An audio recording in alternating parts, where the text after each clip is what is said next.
Hi guys, welcome back to Miss Vollinger's Mental Math. Today we are going to use nice numbers to solve addition problems.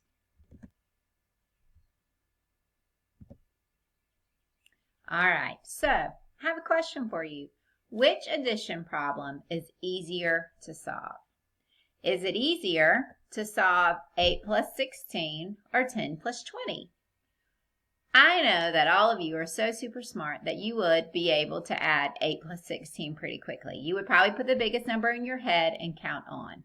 But in all honesty, if we were truthful, we would say 10 plus 20 is easier to solve.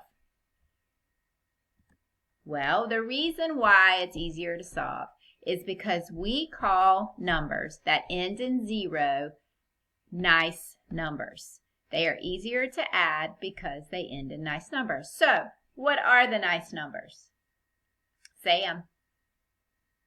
All right, you're exactly right. When we count by tens, whatever number we say is a nice number.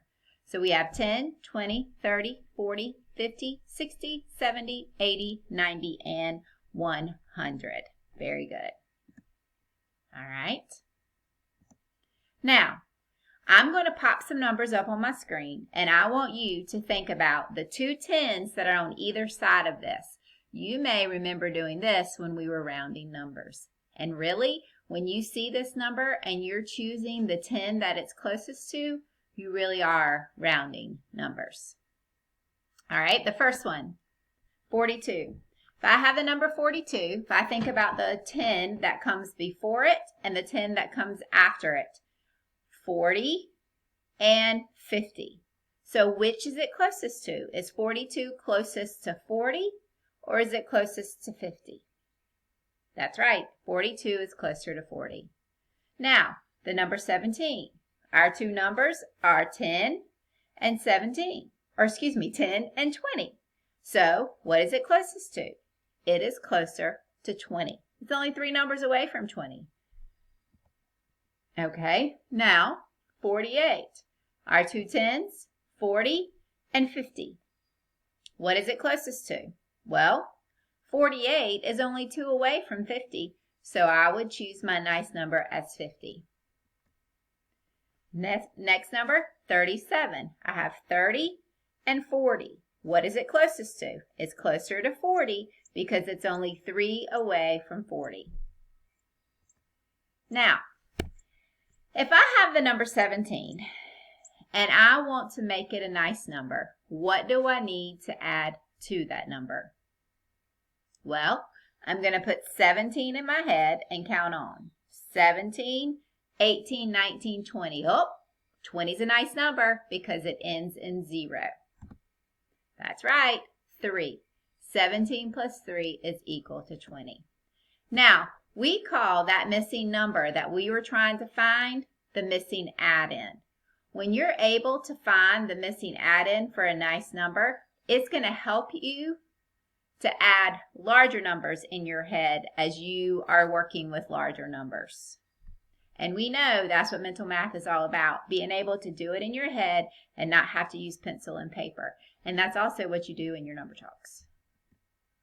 All right, let's practice finding some missing add-ins when we want the sum to actually be 10. So I'm going to take some Unifix cubes. I'm going to make 10. 3, 4,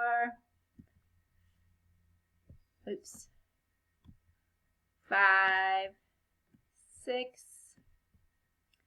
7, 8,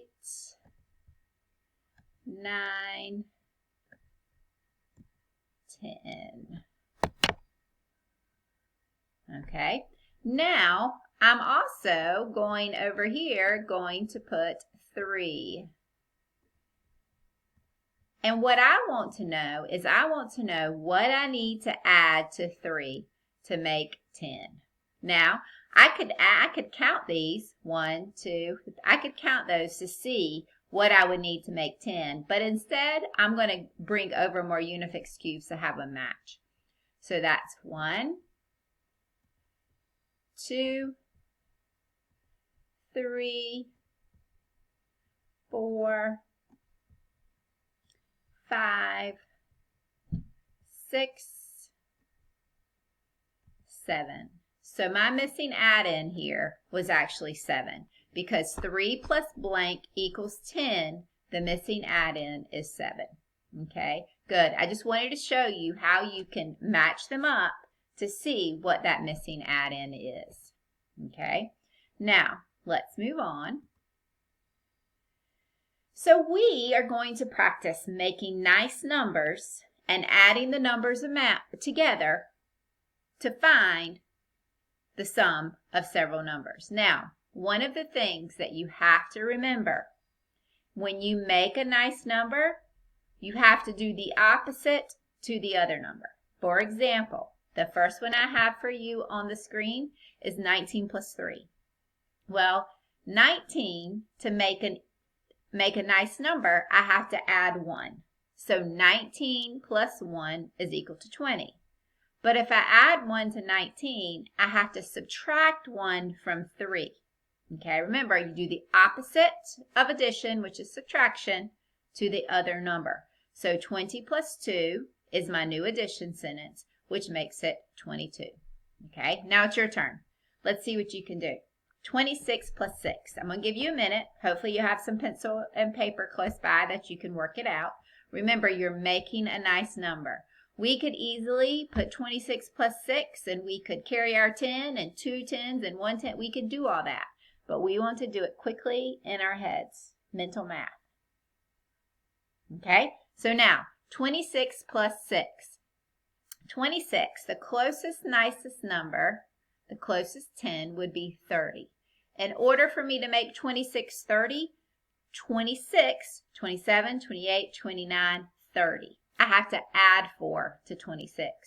So if I add 4 to 26, what am I going to have to do to the number 6? I'm going to have to subtract 4. So if I add 4 to 26, that's 30. If I subtract 4 from 6, that's 2. So guess what my new number sentence is? 30 plus 2, which is equal to 32. Okay, let's try another. 13 plus 6. Well, I could make a nice number for either side. Remember, the thing that you have to do is do the opposite to the other side. Okay, so 13 plus 6. I could add 4 to 6 and make that 10. Well, if I make that 10, that means I have to subtract 4 from 13, which would be 9. So then I would have 10 plus 9 equals 19. Okay? All right, let's look at one more together. All right, so 34 plus 11. Well, I could do it either way. 11, I can make a 10 by subtracting 1. If I subtract 1 from 11 to make that 10, I have to add 1 to the other side. Now, they did the opposite of what I did in my head, because to me, it's faster to do 11 and subtract 1, making 10, and then add 1 and doing 35 plus 10 is 45. But boys and girls, do you see what they did? They added 6 to 34, making it 40, and then subtracted 6 from 11, making it 5. Either way is correct. As you can see, I got the same exact sum.